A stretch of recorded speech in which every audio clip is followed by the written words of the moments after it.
vetar k mome domu svrati. Bićeš moja prva ljubav i tvom ću srcu mekan ležaj dati.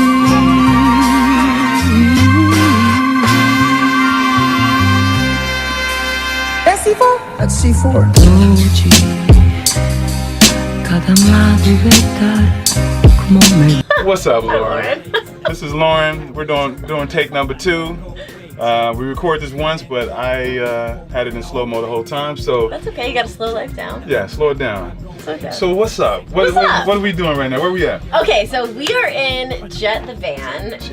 Jet, like jet out of here. You know what I mean? Like let's jet. Like, Jet the van. Like jet there. Jet there. Is that where the name came from? Like the meaning? Yeah, Okay. it's like the idea of like going. Like Okay. And also I love that it's unique to have a black van. A lot of vans are white or mostly white. I like and black so vans. Jet black. I'm down with that jet black, you know what I mean? Okay, so yeah, this is Jet the van. It's my custom converted camper van. So cool. So I lived in it for a while, for like 4 months. Okay. And did a huge journey in my life, like sold everything that I owned. Wow. And really decided like, okay, I only had a studio apartment, but Okay. still, you gotta sell your couch, your bed. I mean, when you think about it, all your kitchen stuff, you gotta sell all your art or put it in storage if you want to. Your books, you have to Okay. be very selective about your books. Like, it's a big deal. Wow. So Yeah. sold everything Yeah. and moved into Jet for 4 months. Yes. What inspired that? Okay, so I had some really great girlfriends that they decided to build a van together. So she rolled up to my house and she's like, yeah, you know, we're gonna build a van. And I'm thinking, I've never heard of anybody building a van. And they did theirs by hand and then actually started a company that built this one. Okay. So cool. And yeah, just totally lived it up. And then I'm looking at all their adventures and I'm thinking like, you're kidding me. That Yeah. looks so cool. I got into the van life business and then realized that I needed a van. And so I just bought it. I mean, it was a 2-day decision. I decided, I bought the van, I sold my Prius and was like, okay, I'm doing it. Right. Signed me up, they started converting it, I sold all my stuff and moved in.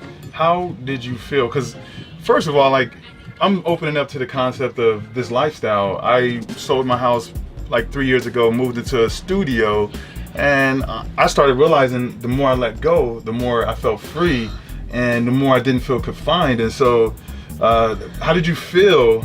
It's the best feeling. Yeah? I mean, really, if you are into yoga or any kind of breathing, it's like the deepest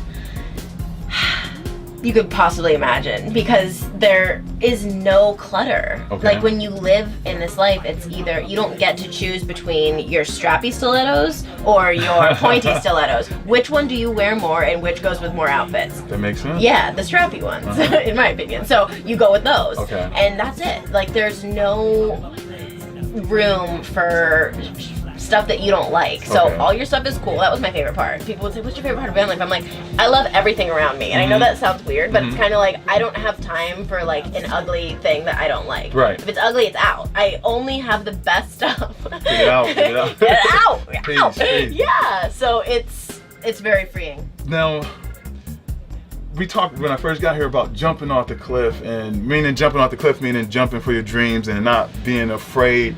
Did you have any fears? Like, tell me about those fears and, you know, what helped you overcome it to actually make that jump? Yeah, that's a really good question.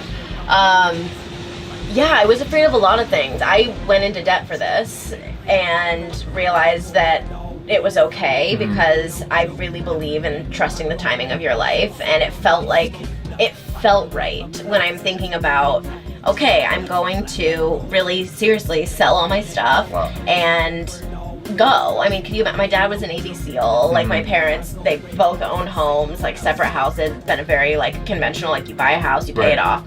And so I'm like, okay, yeah, of course. But this is my first property investment, right? So I really thought of it like that. When I started to get scared, I'm like, okay, this is a home on wheels. Like this is my mortgage and my car payment all in one. And so it was the best financial decision, even though I was scared. And I was also scared of the stigma, because when you tell somebody I live in a van, they're not expecting you to be like educated and Yeah. maybe even like affluent. Right. They're not expecting Right. you to have like tangible skills that you can provide to the marketplace. It's kind of like there's a bad rap. It's a you know, this idea of vagabonding or being like almost a hobo and doing this out of necessity. Yes. This wasn't a necessity. This was a desire. Right. So That's so dope. Like, so I met one other friend that lives in a trailer park. She moved from East Coast to San Diego not too long ago, and she did it by choice, just like you. But when I mention it to certain people, they're like, "Oh, she lives in a trailer park. She lives in," and just have this traditional way of thinking about things, just like with food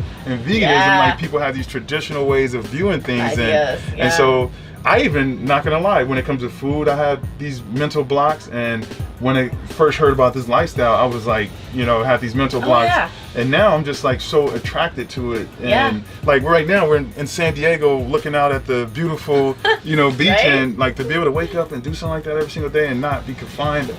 I admire what you did, and I'm glad you're sharing with us. So yeah, it's so cool. It's so cool. And just like with anything, there is a lot of backlash. You know, like when I first went vegan, it was like, well, people could kind of understand why I was going vegan, because since I was 14, I'm like, ew, I'm not eating an animal. Like, I would cry. It was devastating.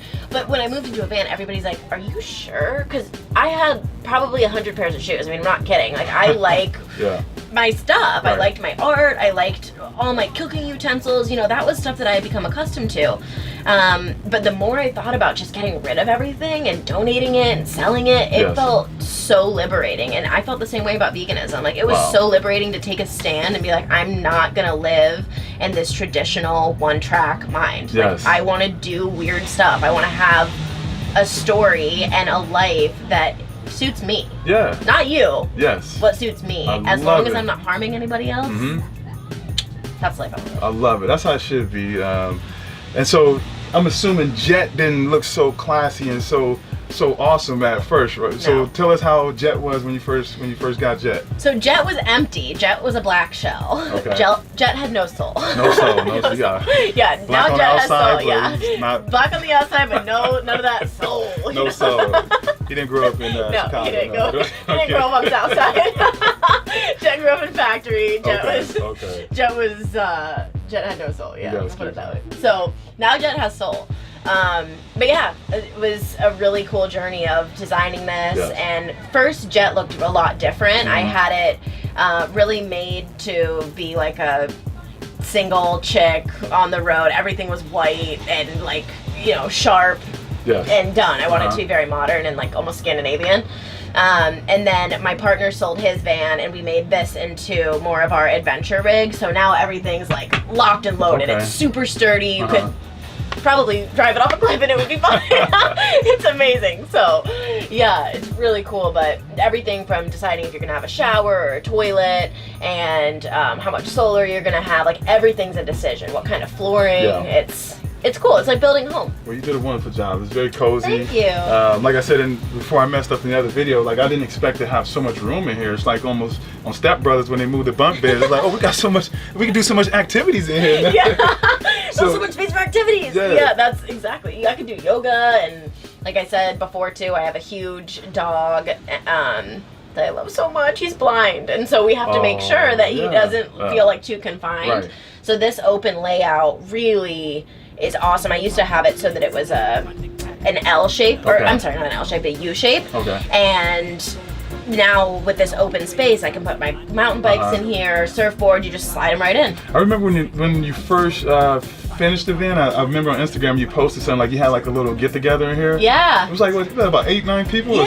How many people you had in here? Yeah. Well, you could easily fit 8 or 9. Okay. There are 3, so 3, 6, and then now this chair turns, so that's 7, and then somebody could eat here and here. Yes, so it's just, and this table's so cool. I mean, it moves in every which direction. So this is awesome.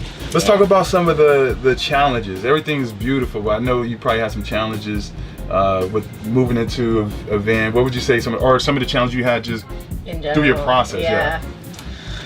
I mean, there were definitely challenges. I think number one, just like identifying as a van lifer and somebody who likes to be in a van was a challenge, because I'm like, okay, this is kind of weird. Like, I'm parking right outside of other people's homes and like kind of hiding. I felt like I was hiding all the time, and I'm like, I'm not a hider, okay? Like, my personality is not one to hide. I'm not like demure and tiny. Like, I want to shine.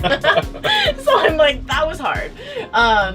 The second thing was really just, and I think if you talk to anybody who's in a van, it's really kind of finding where to park and making sure that you're planning your day, right? Because if you want to shower, you got to plan your shower. Like, if you're kind of in the middle of nowhere and you don't have a shower hooked up to the back of your rig, okay, you're either going to shower at the beach or you're going to find a gym that isn't, you know, $20 for a walk-in. Right. So there are things like that that you don't think about if you're living in one space. It's like you don't think every day, like, shit, when am I gonna shower? You know, correct. You think that in a van. And then also just making sure that you have things like you would in an RV, like water, and being able to empty your tanks if you have a black or a gray water tank. But yeah, I would say planning for me was the hardest, because I inherently am not a planner. So I would be thinking like, all right, I want to get to this hot spring, but wouldn't take into account that it was going to be an hour drive and sunset was in half an hour. You know, so I'd show up in the dark and scare myself to death. Right, so a lot of planning, a lot of planning, yeah. So you got a lot of other things going on. We got this cool, what is all this here? Okay, so these are all my fabulous crystals. This is sage. I use this almost every single day, either this or incense, to just cleanse my space. And this goes for this and also like my Encinitas spot. I love sage. Yeah, this one's sage and rosemary, all in one bundle. And then my crystals, so these I use for all different things, going from like abundance to grounding to like any answers that you may need. So yeah, this is rose quartz. It's a rose quartz point. So you put it close to your heart? Yeah. So this is close to your heart, and it's a point because you want it to guide you. So you always want to be going toward the sky. And in your heart, this helps you to expand and to open your heart chakra. Wow. I need to open my heart. Open your heart! So, like as we spoke before, we're hopefully going to work together on creating a YouTube channel for you. What do you think people can expect on your channel? Hi, I'm Lauren White, and this is my channel, Vegan Life by Lauren. I specifically call it Vegan Life by Lauren because this isn't just about food, it's not just about workouts, it's not just about having their best body, it's about having your best life.